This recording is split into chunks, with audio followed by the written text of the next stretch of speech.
Hi there, welcome to RS DesignSpark, and today we're going to be talking about AI, and I have Luke from Brainboxes. Hi, Greg. Great to see you again. Thanks for joining us today, Luke, by the way.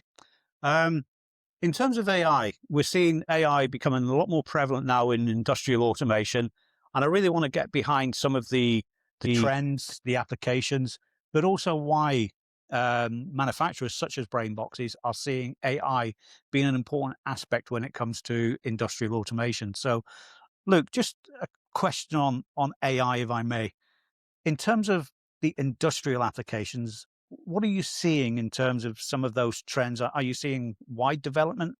Any particular aspects where the development is happening, for example? Yeah, brilliant question, Greg. So we're a manufacturer of industrial communication devices.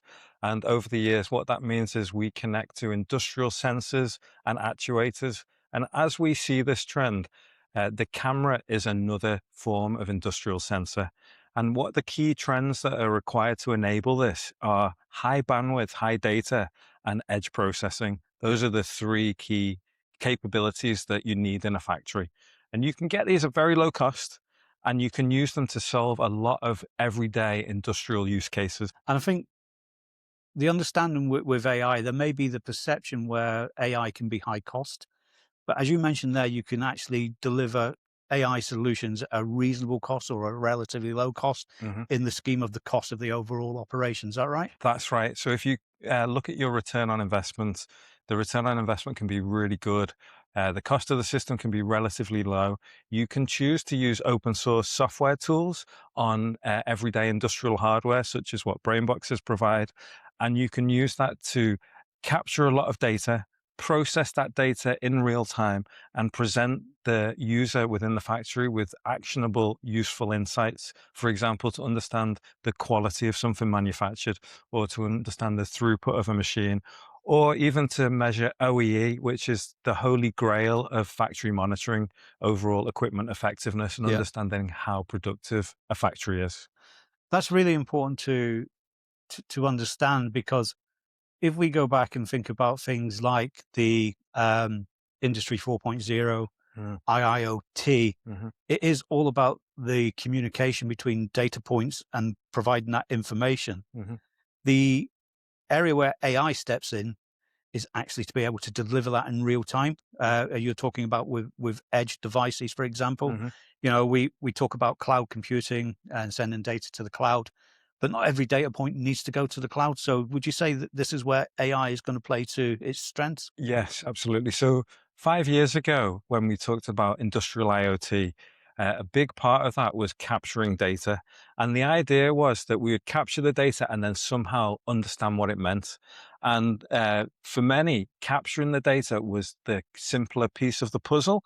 And actually understanding and making actionable insights out of the data was a lot more challenging. Today, with AI systems, that understanding can come through the AI, where it ingests all of this data and makes meaningful observations from the data. A very simple example, we see one of our customers, a car manufacturer, making seats for the car industry, and understanding the quality and the level of stitching on the seats is something that the AI system can do now. Whereas previously, yes, you could capture the data, but you'd still need a human to make actionable insight from that data. Today, the AI can make that actionable insight. Yeah. And also with that insight from AI, it's either right or it's wrong. There is no interpretation, no gray area. Well, there are maybe 5 years ago, the scope for grey area, false positives or false negatives, was really wide, and it required a lot of human intervention to correct the system. Right. Today, that zone of false positive, post negative is becoming progressively narrower and narrower, and almost to the point where you can trust the system to just do the job without any human intervention. The other positive thing about modern AI systems is they can be trained very easily. So you can have an edge model which understands the problem you're trying to solve, like, for example, the quality of a seat. If the model is incorrect at any point, you can give it new data and it can learn and become smarter. And the learning process is a part of the system and is a part of improving it. And it can focus in on the accurate goal very quickly in today's modern AI world. Yeah. And for me, the AI, if we're looking at machine vision, for example, Mm-hmm. it's not only the repeatability, but it's actually the speed of the process that can operate, for example, for quality inspection.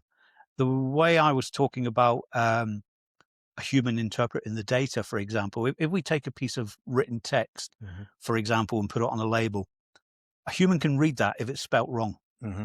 and still pass it. Mm. Whereas a piece of AI, if it's just looking at the pure raw data, will recognize that that is an issue. Yes. So in terms of that, the precision is there. Yeah, and the repeatability, whereas sometimes a human will notice the spelling is incorrect, for example, and sometimes not.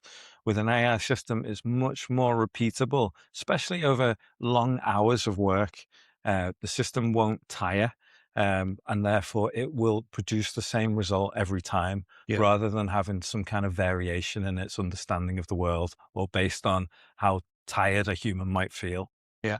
And in terms of the application of, say, machine vision, for example, you were showing earlier an application which you guys had put together just, for a demonstration purpose. Mm-hmm. But where does the underlying interest for companies like Brainboxes from AI come from? What is it you're hoping to achieve? Yeah, so like I say, we're an industrial communication device specialist. We were originally in the world of IT, and 15 years ago, we moved to the world of OT. Over the last 15 years, those two worlds have been colliding. The tools required within IT are increasingly used within the world of OT, and therefore, our expertise has become even more relevant over time. And so what we're seeing is modern software tools that historically would have been considered IT actually use it all the time now within the world of OT.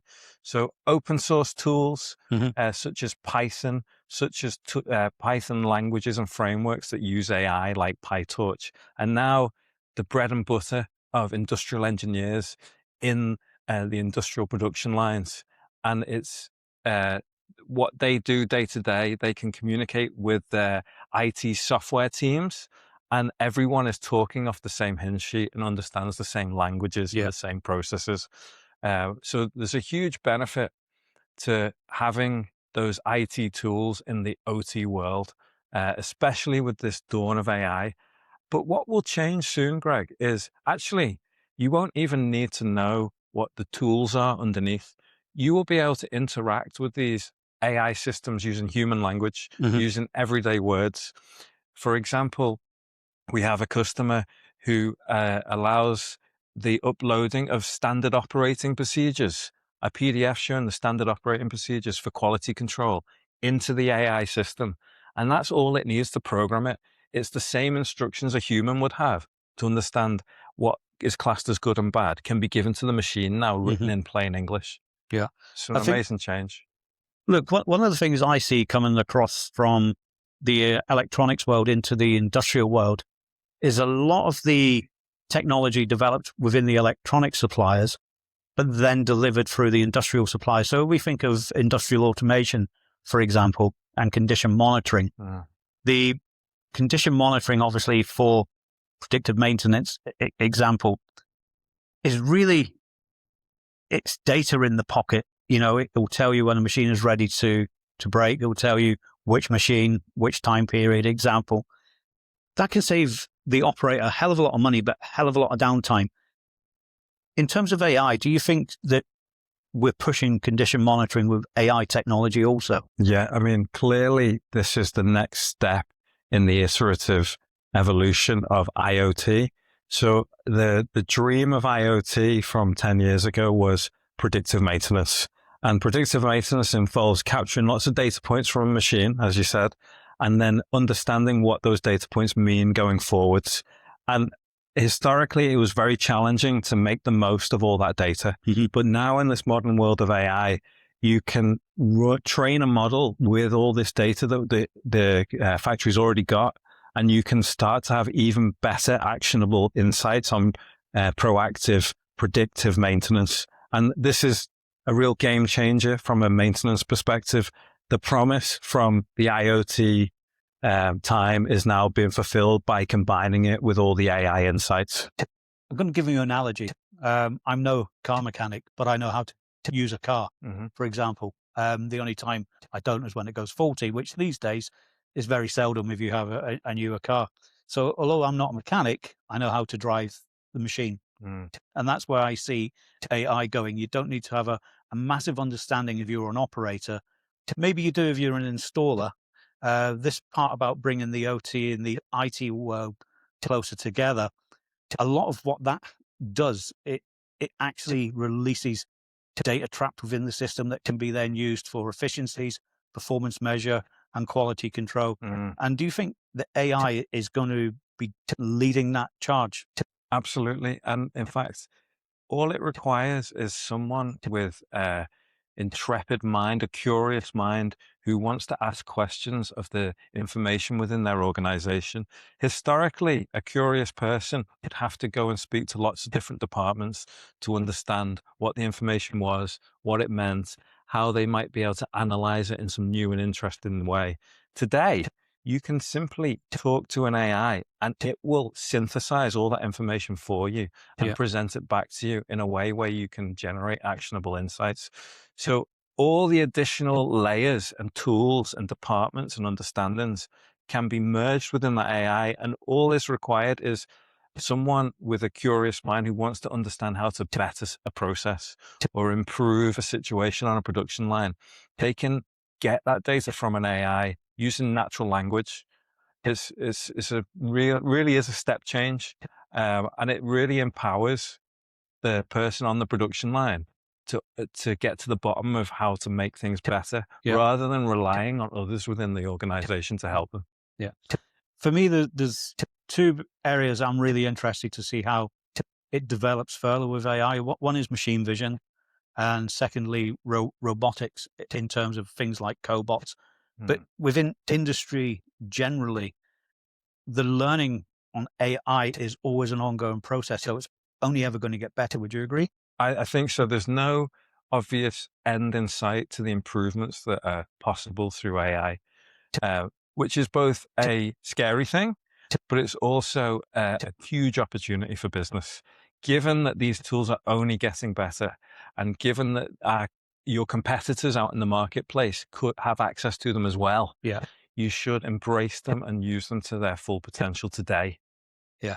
I think it's probably a good point to finish on understanding AI, being able to integrate AI within your role might not necessarily replace your job, but you understanding AI within your role will make you a much better prospect for a job, for example. Absolutely. I've been blown away by what members of my team have managed to produce in what historically would have been an impossibly short amount of time.